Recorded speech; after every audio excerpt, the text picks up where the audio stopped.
Welcome to South by Southwest Online. I'm Carolyn Kylstra, the editor-in-chief of Self Magazine, and I am here with the ever-fantastic, exceptionally talented, multi-hyphenate, Taraji P. Henson. Over the next 25 minutes, we're going to discuss Taraji's very own empire and how she's built and expanded her brand, all while giving back to the community and becoming an entrepreneur. Taraji, hi. Hi. It's good to see you. That's good to see you too. So let's just start at the beginning here. How you doing? I'm good. I'm hanging in there. Okay. You just turned 50 in the middle of a global pandemic. How does that feel? I mean, the one thing I learned from this pandemic, and the biggest thing that I got out of it is acceptance and gratitude. So I have to accept it. You age, and I just want to do it gracefully and have fun. I don't want to fight it because it's inevitable. And so here we are at 50. Wow, where did the time go? So how was 2020 for you? Like, how have you been getting through? I mean, I'm a creative person, so I had to find an outlet for my creativity. And I found that in my salon, and I've really just been enjoying myself. It's been giving me time to be creative with my brand, come up with great ways to expand it. I just have time that I know I would have never had if we didn't have this moment in time right now. I hear you. So it's a way of looking on the bright side, trying to find that silver lining. Well, because we can't control it, So if I spend this time fighting it, am I growing or am I staying stuck in this moment? So it's literally, like I said, the biggest lesson I've learned and what I've gained from this is acceptance and gratitude, because I have to practice it every day. Totally. Because nothing's changing. It seems like it's getting worse. No. There's a light at the end of the tunnel. I feel like there's definitely a light, but how do you have a gratitude practice? Like, is that something that you are doing intentionally and consciously? Well, I'm a pretty grateful person anyway, but whenever I feel myself trying to fight what is, I just stop, ground myself, and I just look around and I stay right here in the now. And I'm on top of this hill. I have nothing really for me to complain about. And I think about people who are not in this situation. We just fed the homeless, the community, this Thanksgiving and Christmas. And so I just go back to places like that in my mind, and I ground myself in what I should be grateful for. I really have nothing to complain about. Yeah, totally. So with all the pandemic uncertainty, I'd like to start by discussing the Boris Henson Foundation, which you created and named after your father. Yes. The foundation aims to eradicate the stigma around mental health issues in the African-American community. What was your motivation behind starting it? Out of necessity. My son and myself needed counseling, and tried to look, and we couldn't, because in order for someone to open up and share, you have to feel safe. You have to feel like I'm getting ready to show you the darkest part of me or the scariest part of me, and I need to feel safe in doing so. And that, not even in all safe, number one, but that you understand. You know what I mean? And I just couldn't find it. I couldn't find therapists that were culturally competent or that looked like me. So I called my friend who co-hosts the show with me, my best friend Tracy, and we talked about it because she's been suffering with anxiety since I've known her in the 7th grade. And we just started talking, and we came up with the fact that, we don't talk about it at home. So our children don't know that this is something to even be interested when you go off to college to study. And so I was like, we have to break this down because our people are suffering. And we just started thinking about it genetically, like from slavery. Like, it's so deep with us. The trauma is so deep with us. And we take on these titles like Strong Black Woman and Black Girl Magic out of a necessity to feel important, but then the other outside of us take it on as, yes, they're magical, and it's detrimental to our health. You know what I mean? And it's things that we've been doing generationally pushing through trauma, and we have to stop. At some point, we need to deal with this trauma. It's so deep the way we've normalized our trauma. Totally. I mean, it's always been important, but do you feel like the foundation's work has taken on a new meaning this past year? Absolutely, because we actually, when the pandemic hit, before the pandemic, we were scrambling trying to figure out how we were going to raise money, because we launched with a huge convention, because we needed to make a big splash, and we wanted the industry to know that we were serious. And so we exhausted all of the money that we raised. We did raise like about almost $500,000 our first go round to launch the convention. But once we did the convention, we exhausted it because we need to make a big splash.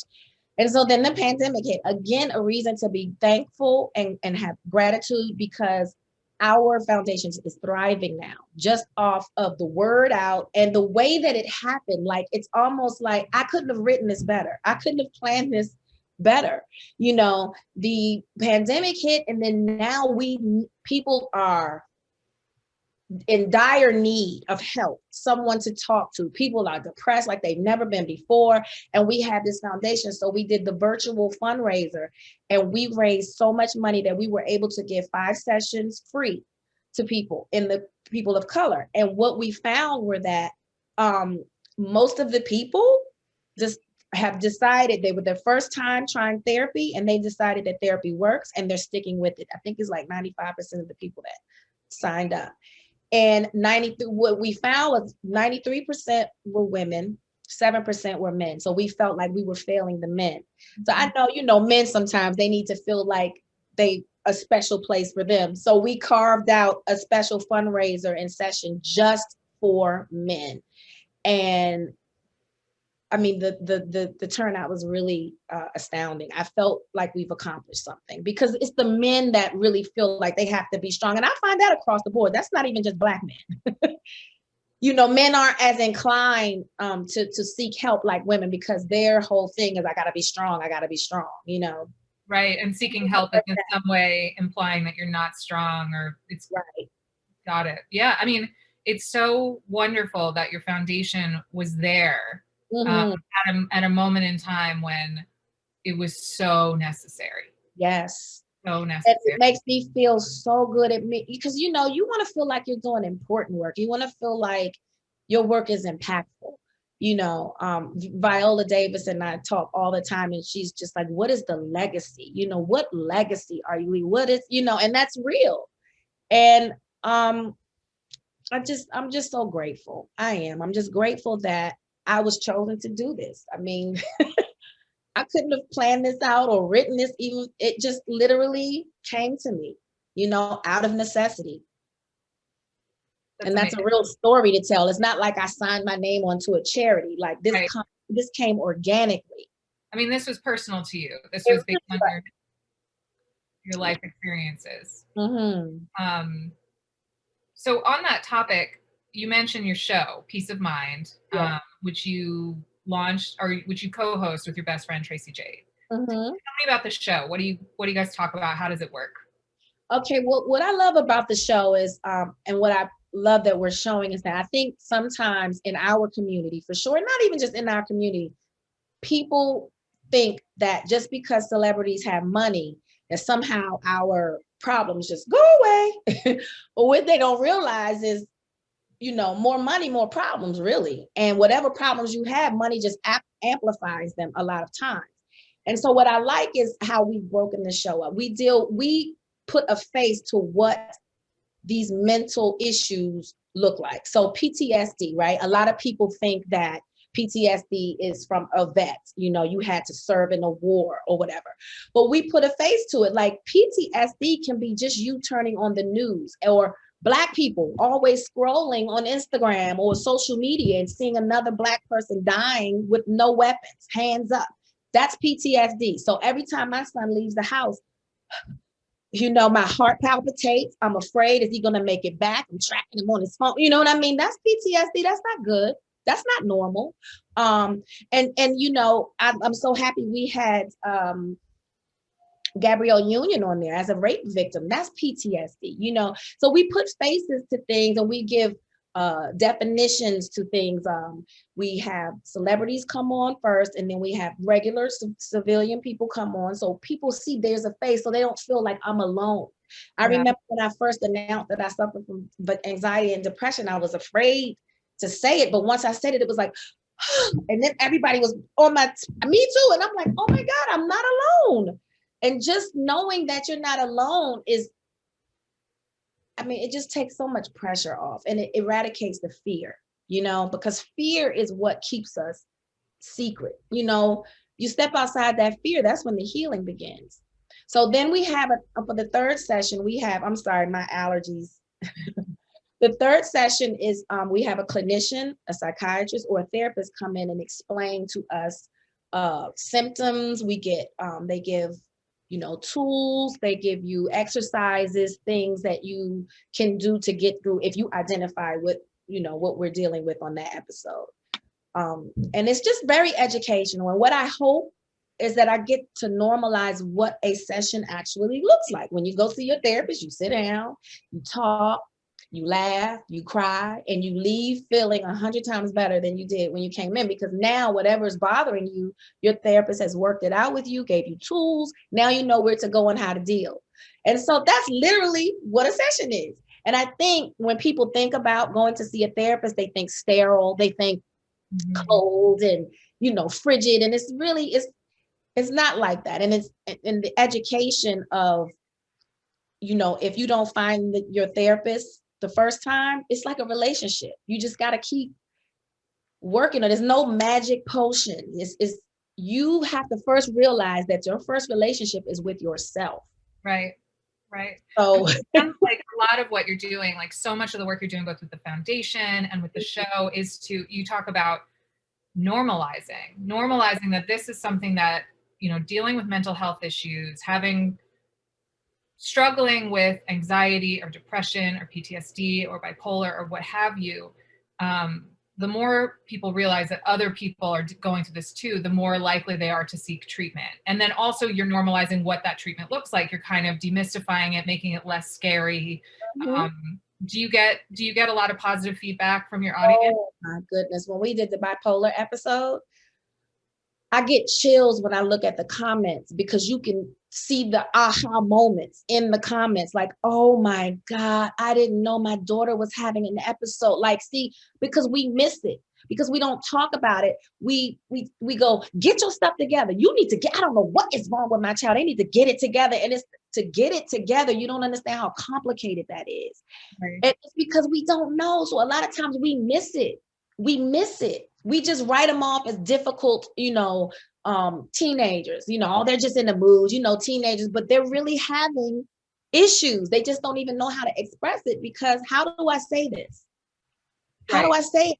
I've never seen anybody say this before. I feel alone. They seem normal. This person seems normal. I can't, So I'm just so happy that I have a platform that the foundation was one thing, but now the show, because we started the foundation, I was like, yeah, that's great, but how do we get it out to more people? And the great thing about the relationship with Facebook Watch is that Facebook is free. So you're getting more free therapy. It's accessible. That's amazing. Yes. Totally. You're doing so much for the community as far as mental wellness and mental health goes. And now you've also entered the beauty space. Yes. I believe it's a part of self-care. Self-care is taking care of it. And especially for women of color, because, we have a lot of process to do with our hair, and it sometimes can feel like a chore. And I really want to change the narrative. It should be a day of self-care from head to toe. This is your brain, right? This is where everything starts. So let's take care of it. Let's turn it into a spa day where you just put on your robe and you pull out all the products and just make yourself feel good. So you launched TPH by Taraji from your kitchen, which is amazing on its own. What inspired you to create your line, and how did you find the time? You're so busy. Well, no, it's something that I've had this concoction for years, okay? Because I'm about healthy hair, and I was never a weaver or anything like that when I was on the East Coast. But I did have processed hair. I had a relaxer because it's more humid there, and I didn't even really learn to embrace my natural hair until I moved to LA. So I grew the perm out and I started weaving, and I was very concerned about keeping my scalp clean and how do I keep my hair clean underneath all of this. And when I searched for something, no one catered to women who had protective styles in their hair. Even if they had the products, they didn't explain, they didn't go slow. I started going, well, then well, you know, if it doesn't exist, you create it, right? So that's what I did. And it was out of necessity. And I didn't even create it to make money. It was literally just for me. And I remember I went on vacation with a girlfriend of mine and her daughter, and they had protective styles and they kept complaining about itchy scalps. So I put my little stuff together and I said, here, use this. They were like, oh my God, where did you get this? And I was like, well, let me think about that. Give me a minute. And I just started paying attention. This is hustling flow. Like that's when I started wearing weaves a lot out here. Yeah. How long ago I've been having this. Yeah. So then I started paying attention to women. I was like, it's not even just about a product, it's education. Mm-hmm. Because people kept asking me, and I was like, I can't explain what I do to my hair in 141 characters. There's no way I'll ever explain it like that. I said, the only way I can get this out is a product followed up with education. And so that's what I did. Literally know that anything that I do is organic. I don't just, because I have to sell it, right? And if I'm not passionate about it, I can't stand behind it. Right, right.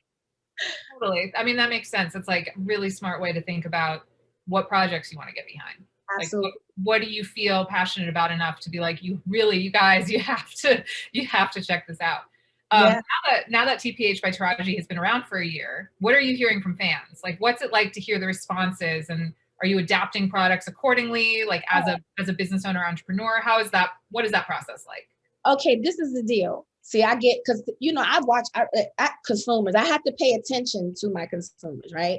And I talk with them and I listen. I can take constructive criticism. I get it. You know, when I first launched the line, you got to remember, I made it for me. Hoping that, you know, I'm sharing what I do with everyone. That was the initial thing, to get out the scalp care, the education, and this is what I do to take care of my hair. Then once I did that, because it was something for everybody, may not be able to use everything, but there was something for everyone to use in the line. And this was my strategy, to launch that first and then build on each individual group that needs, you know, caring for. And so now, you know, I heard my C4 sisters with the curlier, coolier texture. And that's what we rolled out next, the high intensity moisture line. Then I have a 5-year plan and we just going to keep this thing rolling and keep it growing. And, you know, every year every rollout of new products is because we've listened to our consumers. Got it.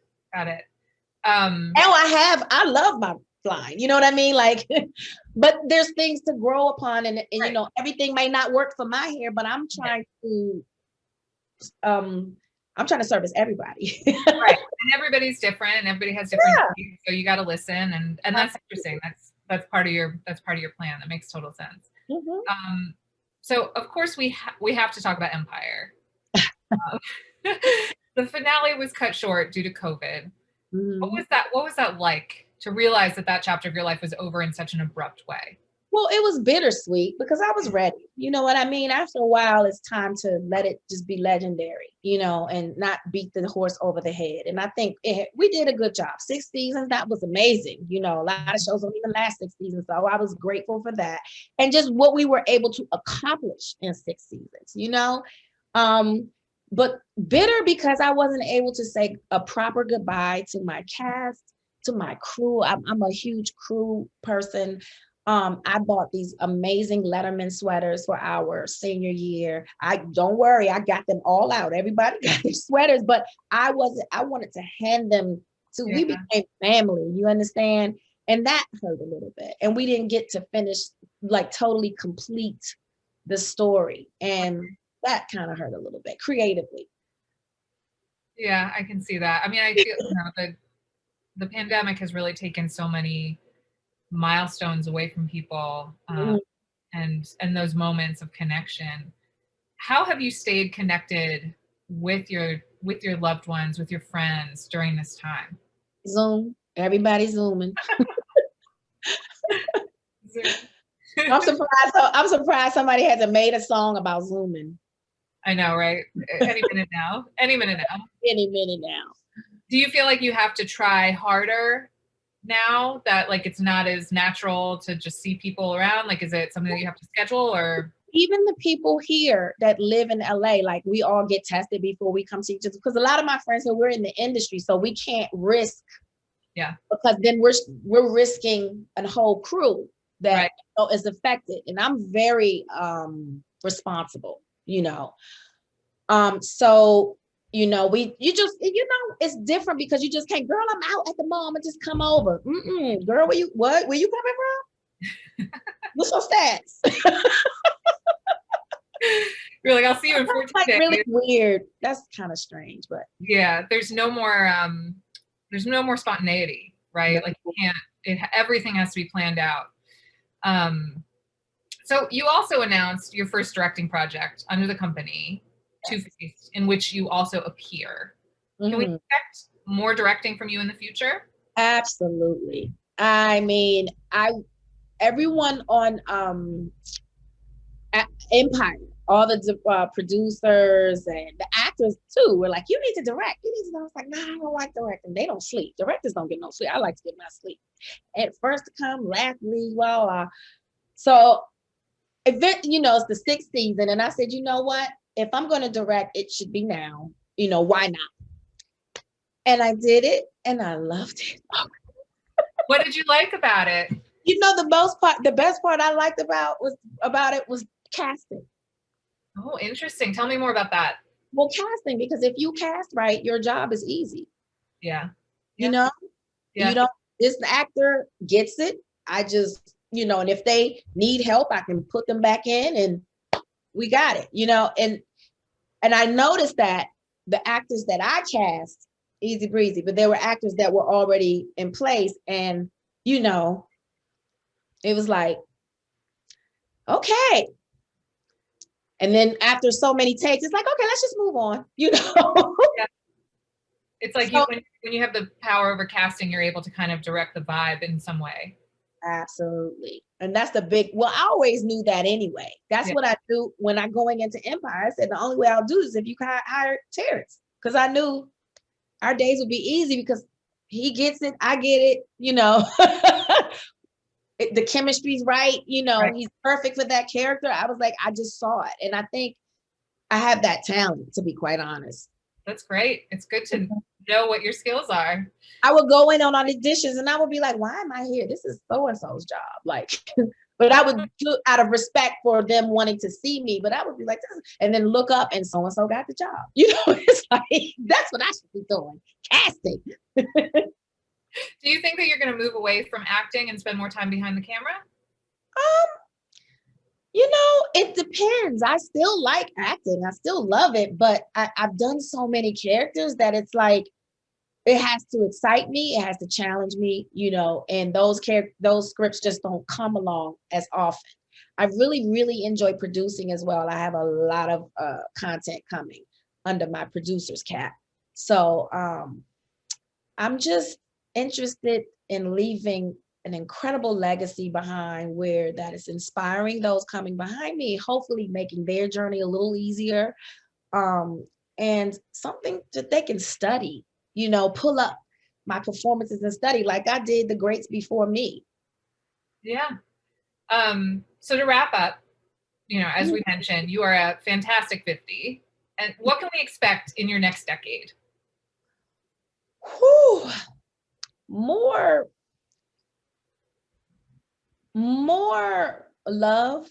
I mean, any project that I'm doing is love. It's going to challenge us to think. It's going to challenge us to keep moving society, keeping society on the right side of history, and just challenging us to heal. All of us, we all need to heal. Mm-hmm. We have history in this country that we can totally just sit down at the table and talk. And that's just what's happening. People aren't talking. And so hopefully I can help bridge that gap. All right. Well, thank you so much, Taraji. It's inspiring as always, to hear from you and to hear about what you've been working on. And we're such a huge fan. We're such huge fans itself, and really appreciate everything that you're doing. So Thank you. I appreciate you guys so much. Thanks for seeing me. yeah, of course. All right. Well, take care. All right. Take care. Stay safe. All right. You too. Bye. Okay. Bye-bye.